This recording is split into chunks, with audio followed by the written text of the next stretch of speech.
La marchandisation de la culture que le gouvernement néolibéral défend est en train de casser l'exception culturelle française. Il n'y a pas un seul film qui montre des problèmes ouvriers. Il n'y en a pas. Nous sommes en retard. Mais en fait, j'étais très en colère. On ne doit pas laisser le cinéma français tranquille. Ce qui nous pousse à continuer, c'est Les gens qui n'ont pas accès à la parole. On se doit de leur faire de la place. Je suis au courant de tout. Bienvenue dans le futur. Bonjour, bonsoir, bon après-midi et bienvenue dans le podcast Et pourtant ça tourne. Le podcast cinéma, représentation, politique, mais surtout les trois en même temps. Aujourd'hui, je suis accompagné de Mao. Hello, je ne ferai pas tout l'épisode puisque je vais me barrer pour aller faire une scène ouverte à 17h. Sur ce, je n'ai plus rien à dire. Et on te souhaite merde pour cette scène ouverte. Et je suis également accompagné de Marine. Bonjour, j'espère que vous allez bien. Moi, en tout cas, ça va de mieux en mieux avec le soleil qui revient. Et on espère qu'il va rester là toute la vie. On notera que Marine est positive et que moi, je suis déjà défaitiste. Ah, c'est waouh.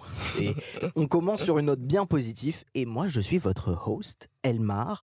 Alors, je sais, c'est vrai, on a été un peu absent ces derniers temps. Mais tout ça, c'était pour une bonne raison. C'était pour vous préparer une nouvelle direction artistique de qualité.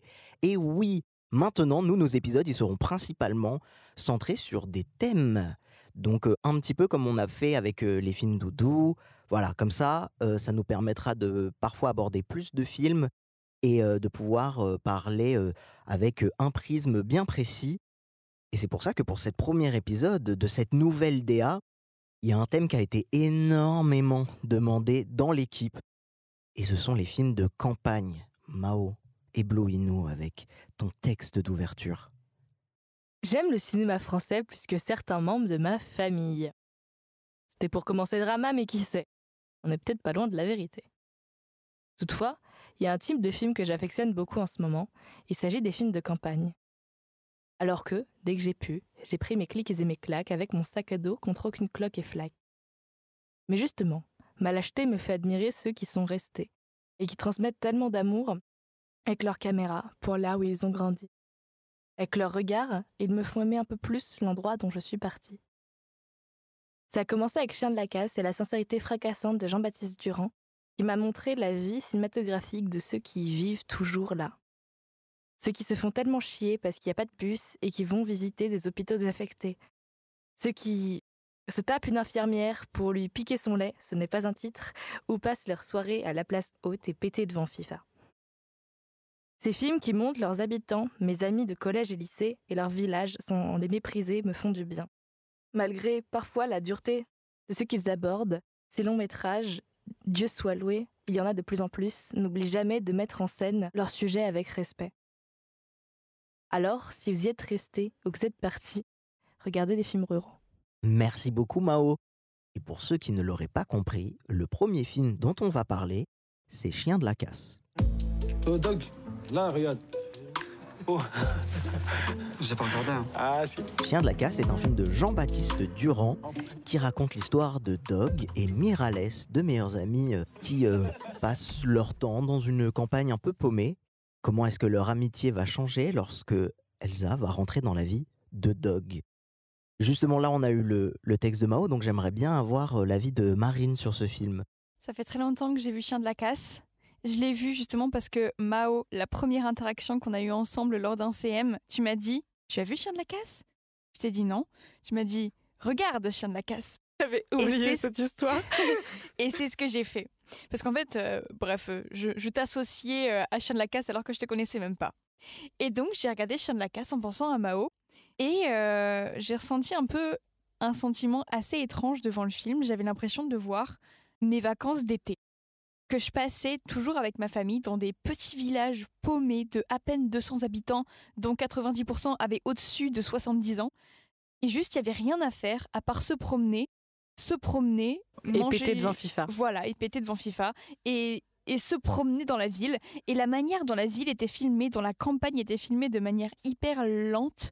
Et limite, on s'ennuie. Et du coup, on fait des trucs complètement débiles pour pour tromper l'ennui, on s'invente des amis imaginaires, on fait parler notre chien. Et enfin, je sais pas, j'ai trouvé tous ces mécanismes que tu fais juste pour t'auto-convaincre que tu t'ennuies pas dans ce film-là. Et voilà, j'ai beaucoup aimé la musique aussi. Et pour moi, la musique, elle va très très bien avec le film et avec ce sentiment d'errance, un petit peu d'unité entre la nature et le village. Donc voilà. Après, au niveau de l'amitié, c'est vrai que non, j'ai rien à dire sur ce sujet, ou peut-être plus tard. J'aurais des trucs à dire. Ok, et maintenant c'est à ton tour, Mao. Je pense que tu brûles d'intérieur de pouvoir parler de ce film plus en détail, enfin. Oui, parce que pour ceux qui nous suivent ou qui nous suivent pas du tout, faut savoir que je parle de Chien de la Casse à littéralement chaque épisode depuis septembre. Tous. Tous. Parce que je l'ai vu à sa sortie, chez Pathé, je ne l'ai jamais chez Pathé, en avant-première. Et en fait, ça a été vraiment un coup, ce film, parce que je suis très fan d'Anthony Bajon, encore, j'en parle à chaque fois. Pourquoi j'aime ce film ? Déjà parce que ça m'a fait aimer les films de campagne.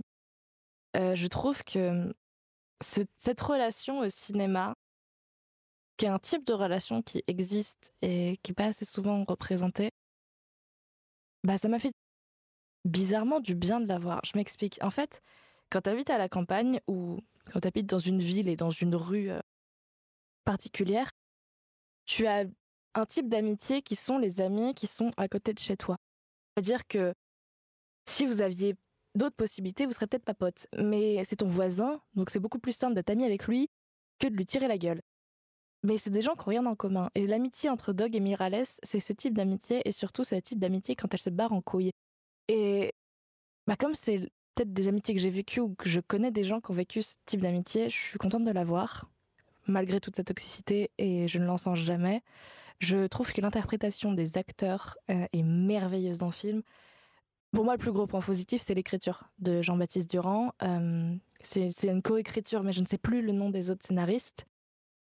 En fait, je trouve que les dialogues de Chien de la Casse sont d'une poésie très crue, très amère, mais qui me touche. Par exemple, quand Anthony Bajon, qui parle très peu dans le film, regarde la caméra, il répond seulement à Miralles, donc Raphaël Quenard, qui lui a craché à la gueule pendant 10 minutes dans une voiture. Apprends à aimer tes potes avant de parler d'amour. Moi, ça me cloue à mon siège de cinéma. Ok. Alors, moi, il y a 2 jours, pour la première fois, j'ai enfin regardé Chien de la Casse et j'ai trouvé ça ok. Non, mais c'est que, en fait, je pense qu'il y a eu ce syndrome de overhype que m'a donné Mao. C'est que vraiment, je me suis dit, allez, vas-y. J'ai hâte de enfin voir ce film dont elle a parlé et parlé et parlé. Et quand je l'ai enfin vu, j'ai fait « Ah, c'est ça ?» En fait, vas-y. En fait, c'est pas mauvais. Je trouve pas que le film est mauvais. Et même, je le trouve bon dans beaucoup de choses. Mais quand je l'ai vu, je me suis dit un peu « C'est tout ». En fait, je comprends parce que je le fais moins maintenant dans mon rapport au cinéma, mais j'ai longtemps eu ce problème de quand j'ai des films que j'adore, c'est vraiment pour une raison qui, on va dire, qui va combler un vide ou qui va, on va dire, ajouter une pièce à ma personne, à ma personnalité. Et du coup, j'en parle beaucoup et je peux comprendre que ça hype les gens. Et donc, t'es pas le premier, pas forcément avec Chien de la Casse, mais qui me dit « Ah !» Genre, il y a eu ça avec La Maman Lapétin, par exemple. Donc, et je sais que j'ai ce rapport à modifier, mais comme je te dis, Chien de la Casse, je l'aime pour des raisons très personnelles et aussi j'arrive à mettre des mots dessus, ce qui n'est même pas le cas de tous les films que j'adore. Mais je comprends vraiment qu'on n'accroche pas trop. Je trouve que Chien de la Casse, c'est un peu un film iceberg. C'est-à-dire que le film en lui-même, quand je le regarde, j'ai l'impression que oui, il y a quelque chose en dessous, quoi. Et la chose qui est en dessous, elle est tellement plus profonde et tellement plus énorme. Il y a un sous-texte incroyable. Les silences d'Anthony Bajon, ils veulent tellement dire plus de choses que tout le blabla incessant de Miralles, je trouve, même si le blabla de Miralles, il est incroyablement intelligent, il y a des phrases de ouf, il y a des mots de ouf, mais on peut tellement dire de choses avec un simple silence, un simple regard, et c'est là où je trouve que le jeu d'Anthony Bajon, il est incroyable parce que sans mots, il arrive à dire tellement de choses. Donc je trouve que c'est une belle ode au silence, et il y a beaucoup de personnes, et je me compte parmi ces personnes, qui sont l'ami qui ne parle pas, bien souvent. C'est-à-dire, il y a un groupe de potes qui blablatent, et cet ami reste là, écoute juste, est dans une position d'écoute, participe à la conversation juste en écoutant et sans parler. Et je trouve que ces personnes-là, on les voit très peu et généralement elles sont un peu mises de côté parce qu'on se dit ouais, ça se trouve elle veut pas être là, ça se trouve elle est hyper timide et on n'a pas trop envie d'être pote avec cette personne-là. Et je sais pas, je trouve que le fait de voir une personne comme ça à l'écran et qu'elle soit autant puissante, quoi, que l'écran lui donne une puissance ainsi, je sais pas, ça fait du bien. Ça fait beaucoup de bien de voir un film comme ça. En fait, j'aime beaucoup ce que tu dis parce que moi aussi, même si je suis pas du tout dans la position de la personne qui ne parle pas, j'avais besoin, je pense, de voir justement ce film qui montre les gens qui ne parlent pas, parce que je pense que vous êtes mes personnes préférées, parce que vous me canalisez beaucoup. Et c'est le cas de Jean-Baptiste Durand. Et je vais continuer donc à parler de Chien de la Casse, mais via une interview que j'ai vue avec lui, enfin pas une interview mais une rencontre, où en fait Durand est très clairement un peu le personnage de Dog, justement. Et s'exprime très peu et très timide, mais oui, il dit énormément de choses tout en ne disant rien. Et putain, j'avais un truc à dire, je ne l'ai plus. Justement, dans un peu la toxicité de l'amitié et d'avoir un ami qui parle beaucoup, l'autre un peu plus silencieux, en fait, moi j'ai eu un peu une sensation de déjà-vu, parce que un de mes films préférés montre déjà ça. C'est Super Grave. Mais dans Super Grave, je trouve que justement, on voit quand ces protagonistes-là ont un objectif précis que je n'ai pas forcément l'impression qu'il y a eu dans Chien de la Casse. En tout cas, quand je vois le film, je me dis « Ah tiens, c'est cool qu'on me montre ça », mais pourquoi est-ce qu'on nous montre ça ? C'est pour moi la grande question que j'avais. Et après, ça revient aussi à une question de sensibilité.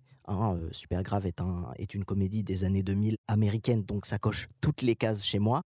Mais justement, de montrer un peu le blablateur et le silencieux, je trouve que c'est une dynamique qu'on a beaucoup vue au cinéma. Si même on veut prendre un exemple récent, il y a A Real Pain qui montre exactement ça. Et on rentre, je trouve, encore plus dans la psychologie du silencieux, alors que j'ai l'impression que le personnage de Dog reste juste là, on te le montre et on te le montre, mais à aucun moment je lui ai trouvé une autre caractéristique à part son silence. Mais du coup, pour réagir à ce que tu dis, non, je trouve que Dog, en fait, est peut-être le personnage le plus polyvalent du film. Tu peux lui faire dire ce que tu veux. Et c'est en lien avec ce que racontait Jean-Baptiste Durand dans une rencontre que j'ai faite avec lui. Il a fait son film, il l'a balancé, et après il s'en fiche il n'a pas de sens, entre guillemets. C'est-à-dire que toutes les théories sont bonnes pour le film. Et par exemple, lui, il avait comparé Dog à un loup qui parle pas, mais qui se prend tout dans la gueule pour que ses potes se déchargent et aillent mieux, entre guillemets. C'est une lecture qu'on peut faire du film. Il y a toute une sous-lecture d'homosexualité de Miralles vis-à-vis de Dog qui n'est pas du tout, on va dire, réciproque, puisque Dog, par contre, est hétérosexuel. Encore une fois, Jean-Baptiste Durand a dit moi, quand j'ai à l'écriture et au tournage, je n'ai pas vu ça. Beaucoup de gens m'ont parlé d'homoérotisme. C'est pas parce que je ne l'ai pas écrit que ce n'est pas valide. En fait, j'aime énormément, on va dire, le côté humble de ce réalisateur qui, on va dire, enlève son appartenance au film pour qu'il devienne plus que ce qu'il est. Et c'est ce qui me rend, en fait, Chien de la Casse vachement agréable à regarder et à discuter.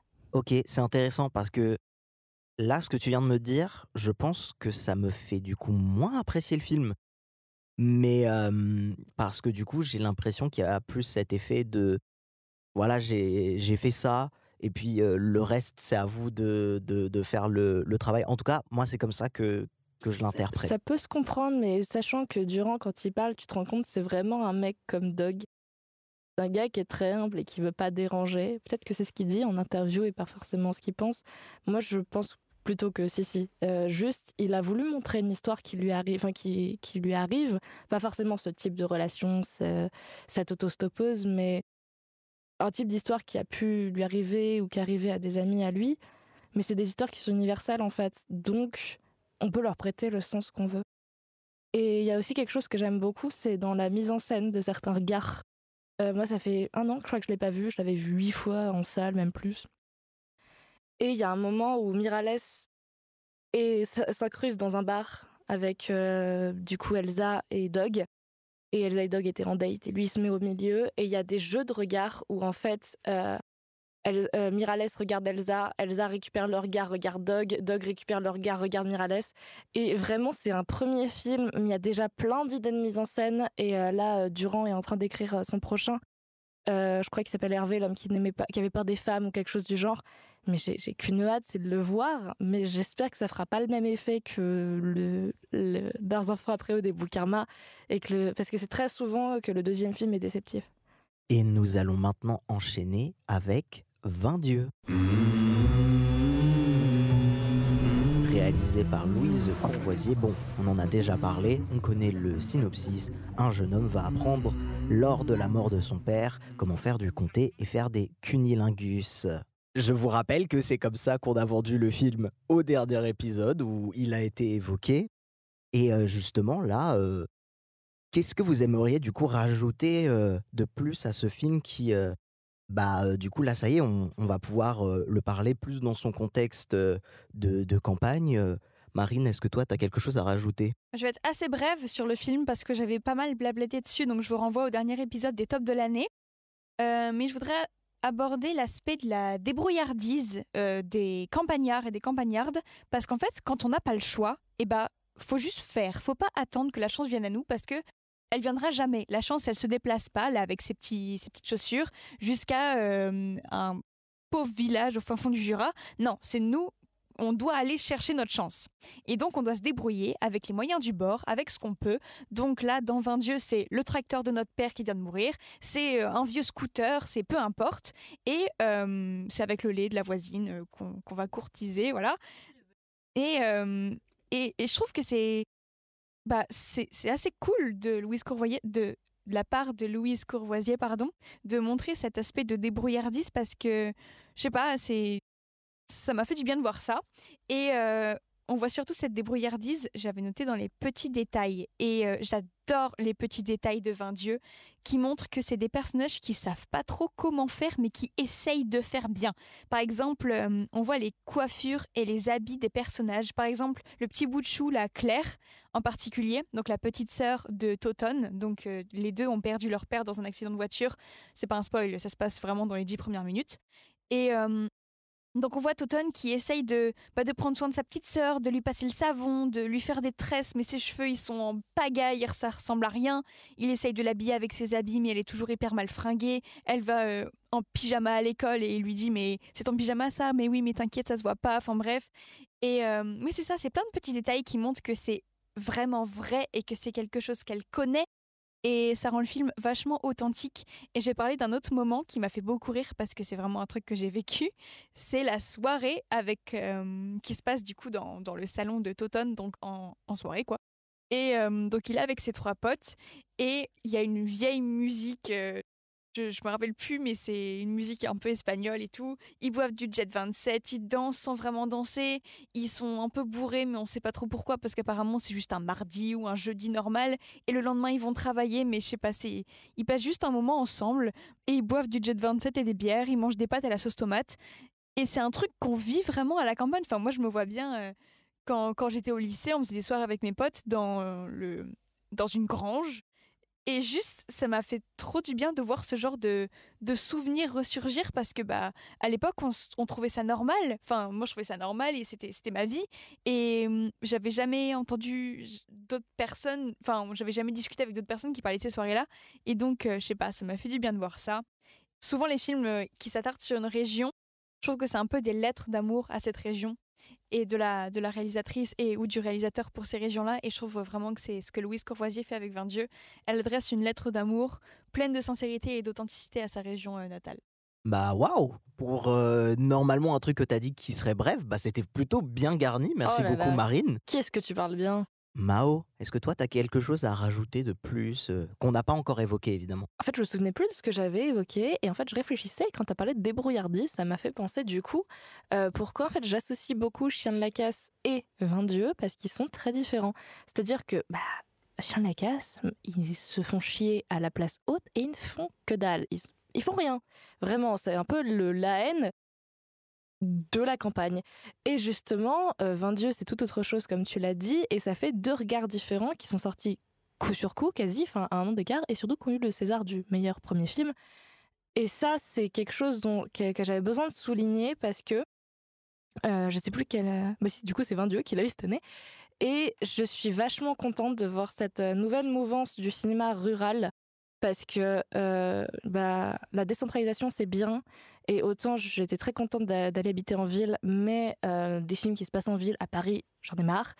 Et tous ces regards qui sont hyper sincères, qui sont hyper chouettes, avec ces histoires que moi aussi j'ai vécues, que mes potes ont vécues, ça fait du bien de les voir sur grand écran, ça fait du bien de les voir avec un très gros réseau de salles, parce que 20 Dieux, je crois qu'il a fait plus d'1 million d'entrées.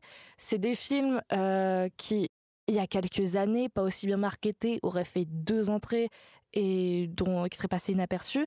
Et du coup, moi, ça me donne un bon espoir sur le cinéma indé, en France majoritairement. Donc en vrai, je parle peu de 20 Dieux et plus de tout ce qui est réseau, etc. Mais c'est super. Et c'est un film qui m'a fait du bien. Parce que contrairement à Chien de la Casse, quand tu sors de 20 Dieux, t'es content. Tu te dis, cette histoire est chouette, ces personnages sont chouettes, ils s'éclatent avec que dalle. Et surtout, ils se plaignent mais rarement. Et en fait, les situations, elles peuvent paraître tellement grosses, mais en fait, pas tant. Par exemple, quand ils volent leur lait, mais factuellement, ça peut paraître complètement con, mais en fait, ils sont que ça. Et non, moi, ça me fait beaucoup rire, la scène, justement, oui. Parce que pour ceux qui l'ont pas vu, le personnage principal se tape une fermière pendant que ses potes vont lui tirer son lait, littéralement. Et moi, je me dis, mais c'est fou d'avoir cette idée-là. Mais c'est peut-être que c'est arrivé, en fait, tout simplement. Et voilà. Avant de passer au prochain film, qui est un film que nous n'avons pas encore parlé sur le podcast, Marine, tu nous as préparé un petit quelque chose. Le calme, l'air pur, le chant des oiseaux et les criquets le soir, l'odeur des vaches et de l'herbe, s'installer à la campagne est aujourd'hui devenu le souhait de nombreux citadins, notamment depuis la pandémie de Covid-19. Longtemps délaissés pour les métropoles par souci d'accès au travail, aux infrastructures culturelles, sportives ou encore médicales, les milieux ruraux, souvent perçus comme un univers à part, un trou béant éloigné de tout, d'où la célèbre diagonale du vide, si l'on en croit les citadins. D'après une définition de l'INSEE, la nouvelle définition proposée rompt avec cette approche centrée sur la ville. Les territoires ruraux désignent désormais l'ensemble des communes peu denses ou très peu denses, d'après la grille communale de densité, et réunissent 88% des communes en France et 33% de la population en 2017.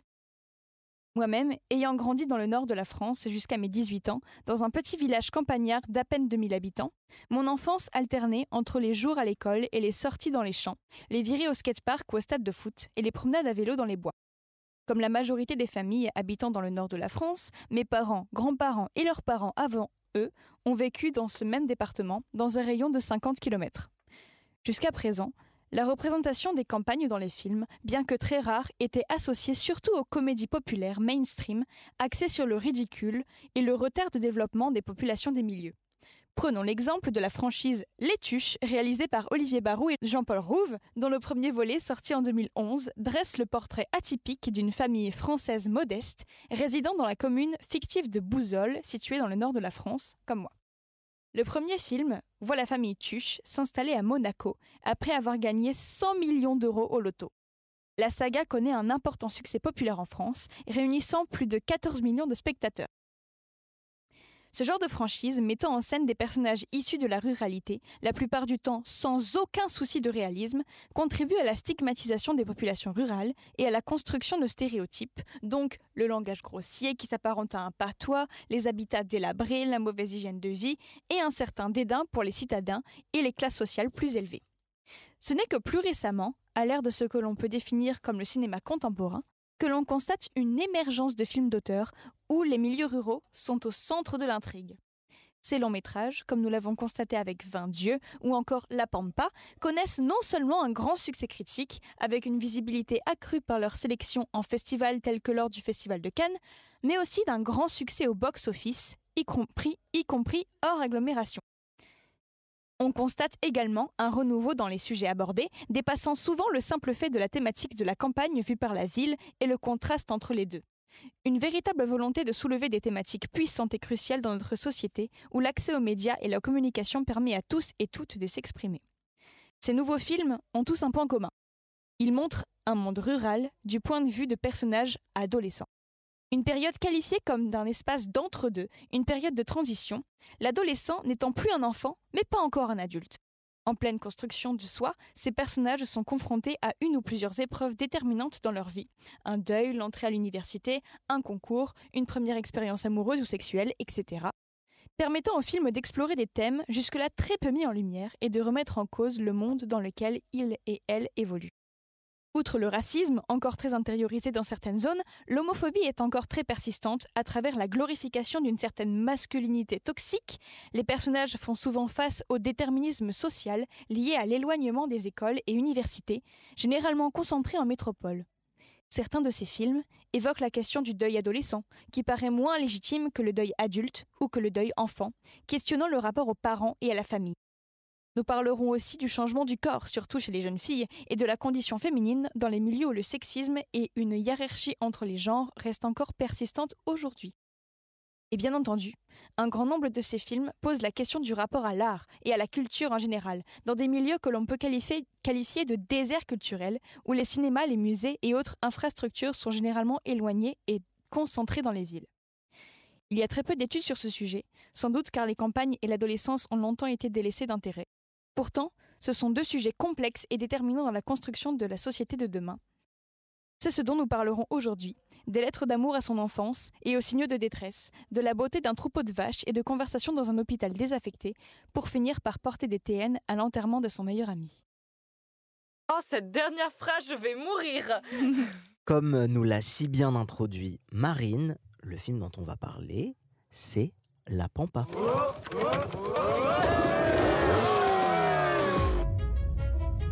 D'Antoine Chevrolier et qui raconte l'histoire de Willy et Jojo et le jour où Willy va découvrir le secret de Jojo. Si jamais vous n'avez pas vu La Pampa, skippez cette petite section car il y a de fortes chances que cela va être spoilé. Je m'excuse d'avance au sein de l'équipe. Et pour cette partie, il y a quelqu'un qui a décidé de piquer son petit nez dans la conversation. Qui ? On se demande bien. Hugo, explique-nous, mais pourquoi es-tu venu pour cette partie spécifiquement ? Alors, déjà, sache que ton intro m'a fait beaucoup rire. J'avais vraiment l'impression que tu parlais d'un film vraiment pour enfants. En fait, le fait que le nom... J'ai pas vu le film. Mais c'est comme ça qu'il est pitché. Il est vraiment pitché en tant que lorsque Willy découvre le secret de Jojo. Oui, mais tu vois, c'est genre Jojo, tu vois, ça fait un petit peu genre surnom d'enfant et genre... Je comprends, mais j'ai juste lu le synopsis de l'affiche. Oui, c'est ça, super drôle. Mais c'est un très bon pitch. Si je suis venu ici, c'est que déjà, c'est un film que j'ai tout particulièrement apprécié. Moi qui m'échappe depuis Cannes, en vrai, de l'année dernière, où après j'essaie de le voir dans des avant-premières des festivals, je ne pouvais jamais y aller. Et j'ai fini par le voir, je sais plus, un jour quelconque, dans une petite salle des Halles.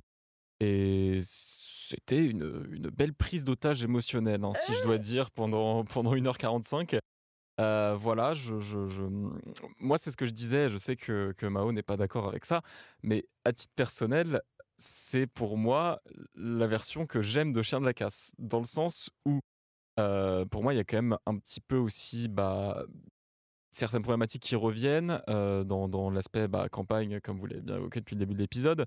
Il y a cet aspect aussi triangle amoureux qui est nettement différent dans les deux films, qui n'est pas du tout traité de la même manière, mais qui existe. Je vois Mao faire des gros froncements de sourcils. C'est que je vois pas de lien entre les deux, bizarrement. Tu vois, autant je vois des liens entre Chien de la Casse et 20 dieux, j'en vois très peu entre La Pampa et Chien de la Casse. Après, chacun a une façon de voir le cinéma différente. Encore une fois, ce n'est pas parce que tu aimes moins ce film ou tu préfères La Pampa ou parce que tu vois des liens entre les deux que tu n'es pas légitime. Voilà.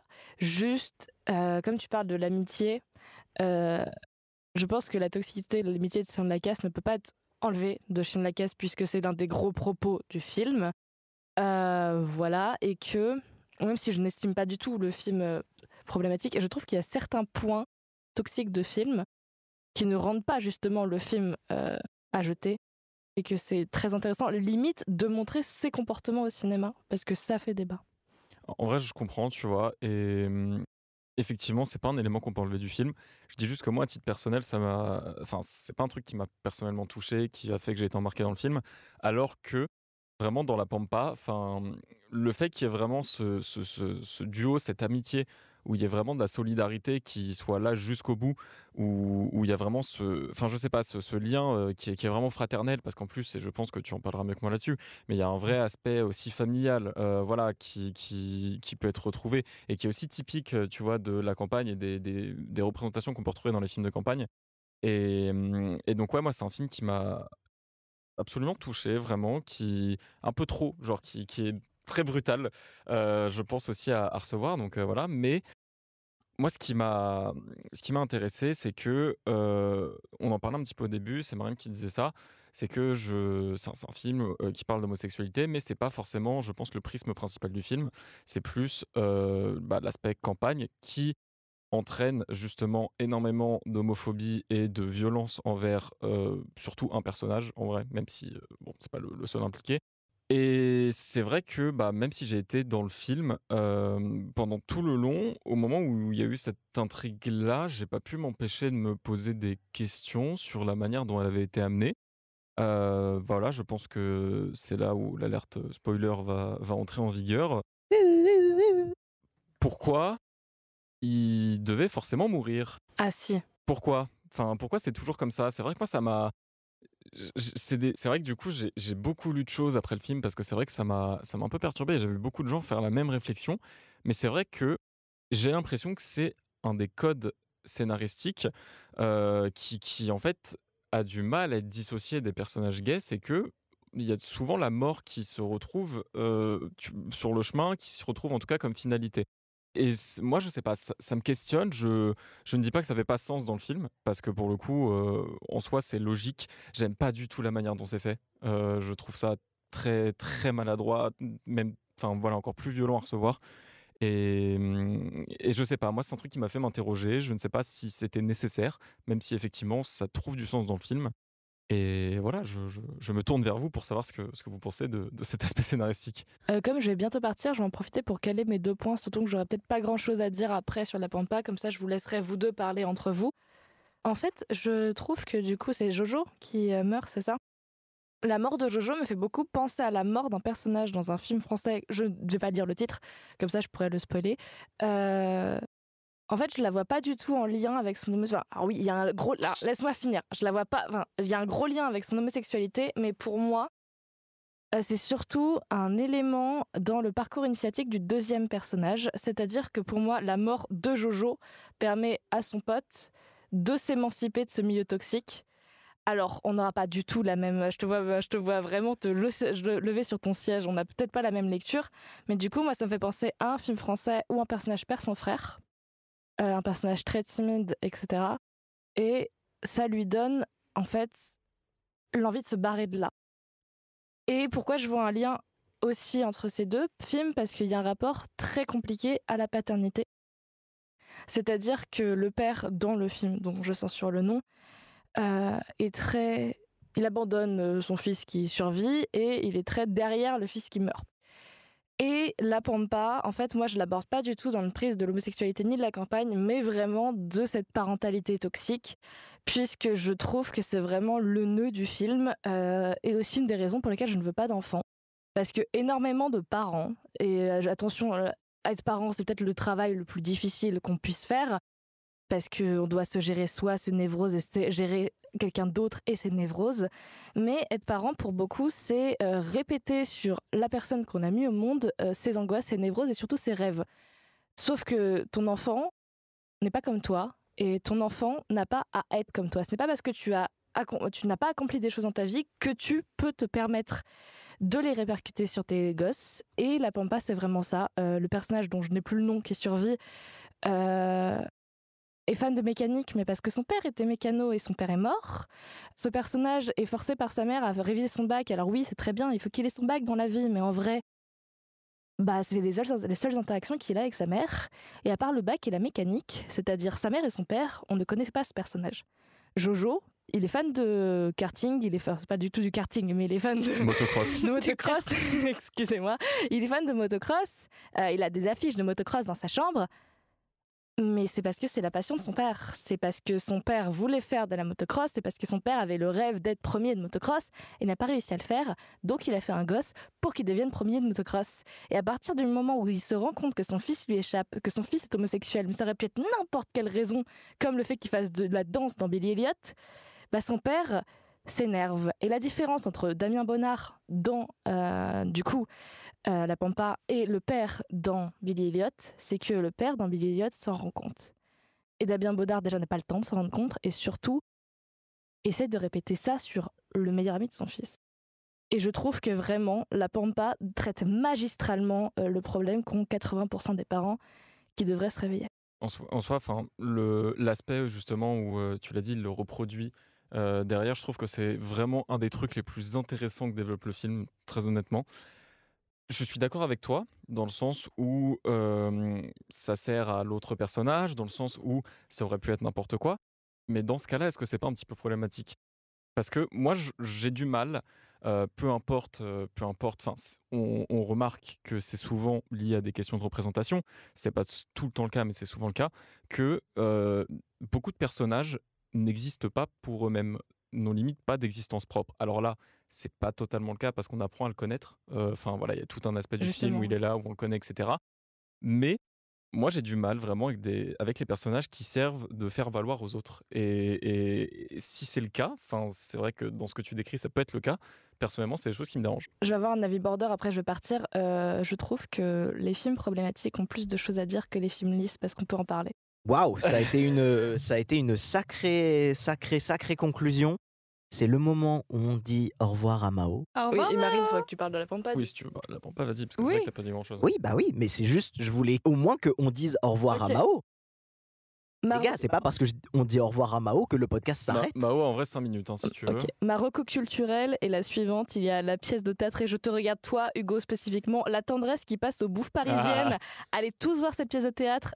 Bonne soirée. Bon courage, Mao. Ciao, Mao. Merde. Bon, après cette discussion assez intense, Marine, qu'est-ce que toi t'as à dire sur ce film ? Moi, sur La Pampa, j'ai un peu envie de l'aborder d'un autre prisme que vous, parce que ce qui m'a le plus touchée dans le film, et sur quoi je me suis... ce qui m'a un peu cogité après le film, contrairement à tout ce qui était l'homosexualité, l'homophobie, sous-jacente, qui est là sans vraiment être là, toutes les relations conflictuelles des personnages, notamment avec leurs parents. Moi, c'est surtout le désir de liberté de la jeunesse et le sentiment d'emprisonnement, alors que y a rien autour qui les retient de partir, mais tout les retient en même temps. Ils ont des véhicules pour partir, ils ont des motos, ils sont jeunes et apparemment ils auraient les ressources pour pouvoir partir, mais ils le font pas. Et pourquoi ils restent ? Et c'est pour ça que je me disais, mais pourquoi ils restent ? Pourquoi ils sont prisonniers ? Et voilà. Donc c'est un peu ce paradoxe entre la liberté qu'on pourrait avoir, notamment avec la métaphore des vitesses, des motos qui volent grâce au circuit, avec le plein air, voilà. Les discussions autour de la piscine, l'amitié super forte qui dure depuis toujours au point qu'on pourrait la comparer à un amour fraternel entre les deux personnages.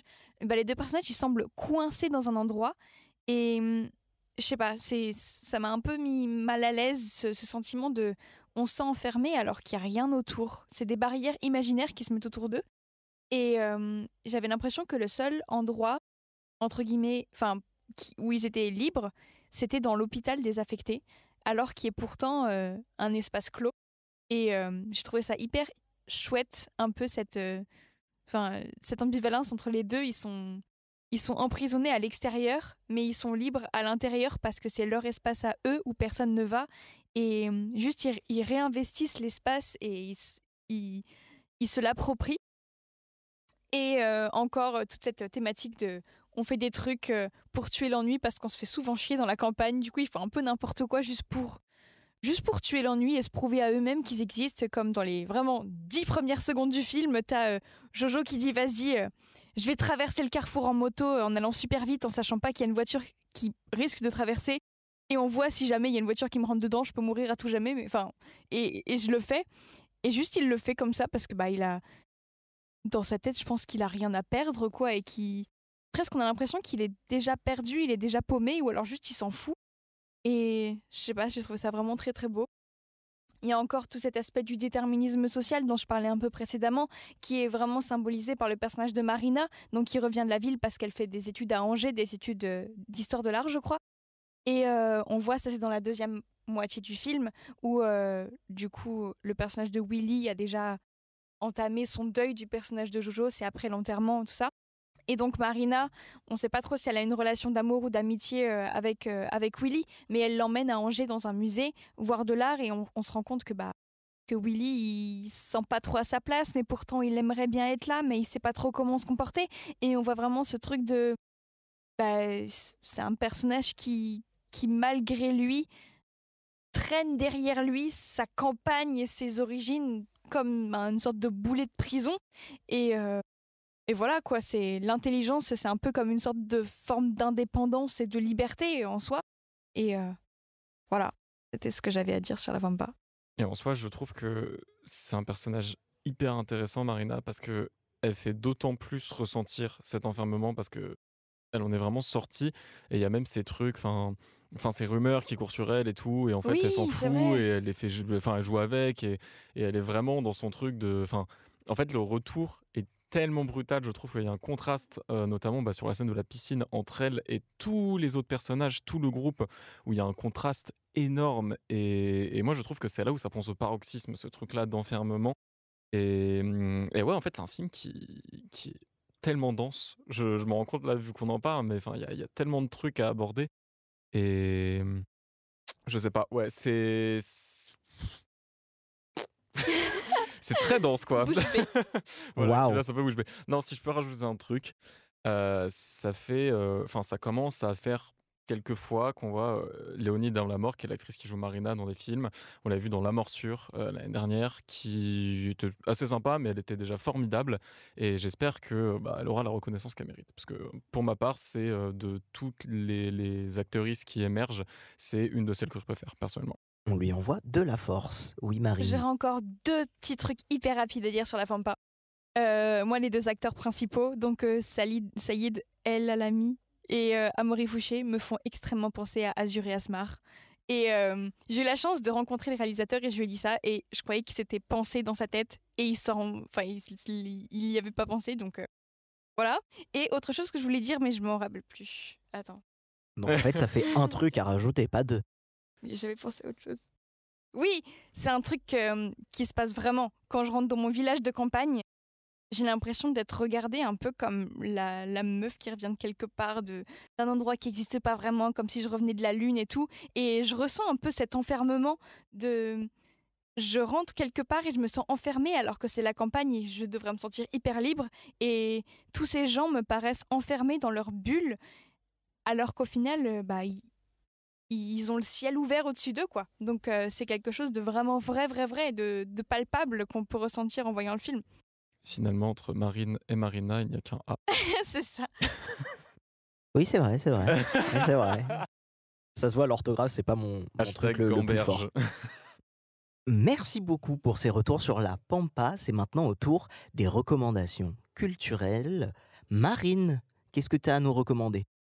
Moi, dans un podcast, je vous recommande un autre podcast, donc produit par Arte Radio, qui s'intitule « Vivons heureux avant la fin du monde », donc qui est écrit par Delphine Salten et produit par Arte Radio, donc vous pouvez retrouver sur toutes les plateformes de streaming. Et en gros, c'est un podcast qui est en ligne tous les mois dans la mesure du possible et qui suit un petit peu cette femme, Delphine Salten, donc, qui est une vraie femme, qui essaye de vivre mieux et de déconstruire un petit peu tous les clichés, tous les stéréotypes, toutes les injonctions patriarcales à son échelle de femme. Je pense qu'elle doit avoir entre 40 et 50 ans, et toutes les démarches écologiques qu'elle peut prendre. Donc, elle essaye d'arrêter la viande et elle documente ça à travers son podcast. Elle essaye de se battre pour que sa fille ne tombe pas dans tout ce qui est diktat de beauté, de minceur, de comparaison avec les magazines. Ensuite, tout ce qui est addiction aux réseaux sociaux. Voilà, tous ces clichés, toutes ces injonctions patriarcales, capitalistes, tout ça qu'on déteste, bien évidemment. Et récemment, je cours beaucoup, je suis une personne qui court beaucoup, et j'ai écouté un podcast de elle qui s'appelle, qui parle de la course à pied. Et c'était extrêmement intéressant comment elle a amené ça à son échelle de femme de entre 40 et 50 ans qui n'est pas forcément experte sur le sujet, mais elle a convoqué plein de paroles d'experts, elle a invité plein d'experts à en parler et j'ai trouvé ça vraiment très intéressant. Donc je vous invite à écouter ce podcast parce que même si ça parle de la fin du monde, ça parle quand même de vivre heureux. Donc pourquoi on ne vivrait pas heureux? Merci beaucoup pour ces recommandations, Marine. Hugo, qu'est-ce que tu as à nous recommander? Moi déjà, j'aimerais bien parler d'une actrice réalisatrice qui s'appelle Enya Barou, qui a 2 choses actuellement, même si l'une est terminée.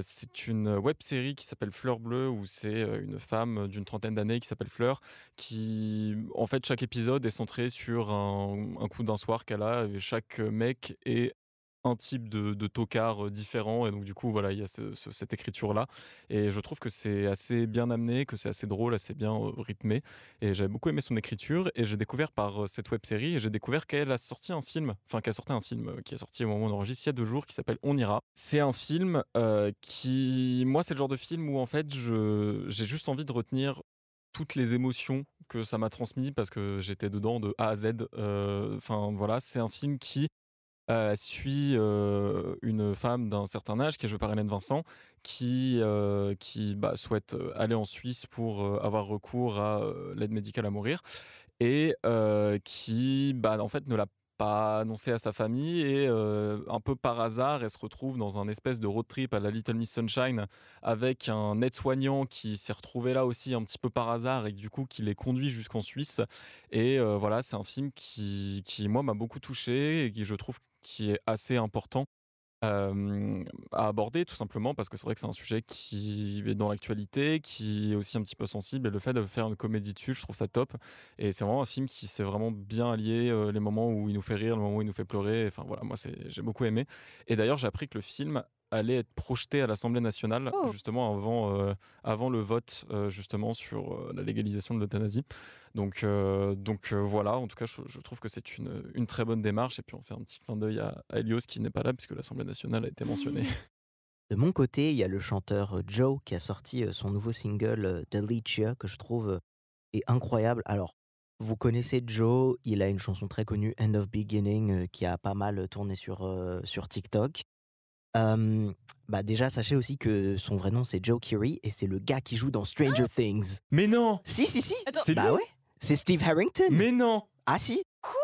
Ah bah voilà. Oh, wow. On en apprend tous les jours grâce à Elmar, j'ai envie de Mais dire. non! Si. Ouais, c'est que Joe, c'est son projet à côté où il fait de la musique. Il en fait depuis un bon moment maintenant. Son premier projet il date de 2020. Wow. Et justement, d'ailleurs, de ce projet-là, End of Beginning, pour moi, n'est pas la meilleure chanson. La meilleure chanson, c'est Climax. Donc, allez l'écouter aussi. Et là, il est en train de préparer son nouvel album. Et Delicia, vraiment, son dernier single, allez l'écouter. Il est incroyable. Moi, c'est vraiment la chanson que j'écoute en boucle en ce moment. Vraiment, ça m'a touché très personnellement. Et ça va faire un petit moment que c'est sorti, mais Balloonerism de Mac Miller est sorti, et qui est un projet... si vous n'avez jamais écouté du Mac Miller, ce serait l'erreur principale à faire. Donc, ne commencez pas par cet album. Mais si vous êtes fan de sa discographie, et vous êtes surtout fan d'hip-hop expérimental avec du jazz improvisé, tout ça, écoutez Balloonerism, c'est très très cool. Et regardez évidemment le court-métrage qui accompagne le projet sur Prime Video. Et c'est tout pour aujourd'hui. J'aimerais remercier Mao qui était là. J'aimerais remercier Hugo qui est passé par là. Marine qui est restée là. Car c'est la première fois qu'il est du coup derrière les micros. J'espère que cet enregistrement t'a plu. Pouce en l'air, c'est un oui. J'aimerais évidemment remercier toutes les personnes qui nous écoutent, toutes les personnes qui prennent le temps. Et un autre truc que j'aimerais rajouter, vu qu'on change un peu, n'hésitez pas dans les petites sections commentaires de laisser un petit avis. Dites-nous ce que vous en pensez, dites-nous s'il y a des choses qui pourront être améliorées, tout ça. Vous inquiétez pas, on a de très petits égos, donc on prendra absolument chaque critique comme elle est montrée. Dites-nous aussi dans les commentaires si jamais vous avez un thème chouchou ou un film chouchou auquel vous voudriez qu'on dédie un épisode. Ça pourrait nous aider dans nos recherches. Et ben on fera même, je pense, un petit sondage sur Insta. Alors va falloir être là le jour où l'épisode sort, mais en tout cas, je pense qu'on fera un petit sondage des thèmes que les gens aimeraient voir. Ça peut être cool. Et ne serait-ce pas une excellente opportunité pour s'abonner au Instagram et pourtant ça Évidemment. tourne. Et oui, merci encore une fois de nous écouter. N'oubliez pas, profitez de l'art, faites votre propre avis. Et c'était le podcast Et pourtant ça tourne. Bonne route, partenaire. Vous partez quand?